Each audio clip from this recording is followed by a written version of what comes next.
नागपूर पोलीसच्या वतीने सगळ्यांना होलीची खूप खूप शुभेच्छा। आणि होलीचे एक दिवस अगोदर आणि होलीचे दिवस बरेचशी घटनाएं रॅश ड्रायव्हिंग, ड्रंकन ड्रायव्हिंग आणि हुलिगनिझमशी चालतात। त्यासाठी रोडवर हुलिगनिझम झाला नाही पाहिजे। त्यासाठी 2 मार्च पासून ते 3 मार्चचे रात्री 2 वाजेपर्यंत म्हणजे 4 मार्चचे सकाळी 2 वाजेपर्यंत आम्ही जवळपास 100 ठिकाणी आम्ही ट्रॅफिक पोलीस आणि जे लोकल पोलीस स्टेशन्स आहे ते नाकाबंदी लावणार आहे। याचा मुख्य उद्देश असा राहणार आहे की जास्तीत जास्त जे लोक ड्रंक अँड ड्रायव्हिंग करत आहेत त्याच्यावर आम्ही कारवाई करणार आहे।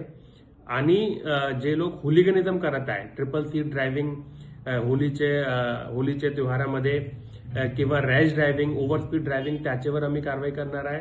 आम्ही असं पण सांगतो की आम्ही नागपूर पोलीसच्या वतीने लोकांवर रॅश ड्रायव्हिंगचे बरेचसे FIR पण करणार आहे। तर त्या अनुषंगाने आमच्या सगळे नागपूरचे जे रेसिडेंट्स आहेत त्यांना असं आम्ही आवाहन करतो की तुम्ही होलीच्या दिवशी, होलीचे एक दिवस अगोदर आणि होलीचे धुलीवंदनच्या दिवशी तुम्ही जे रोडवर जे मुवमेंट करत आहे ते तुम्ही डिसिप्लिनमध्ये करा।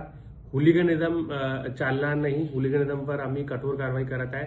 तुमचे जे मुला मुली आहेत त्यांना पण तुम्ही सांगा की होलीचे दिवशी तुम्ही डिसिप्लिनमध्ये व्हेकलच्या मुवमेंट करा, डिसिप्लिन ड्रायव्हिंग करा आणि जे स्पीड लिमिट आहे स्पीड लिमिटच्या आतमध्ये तुम्ही ड्राईव्ह करा। धन्यवाद।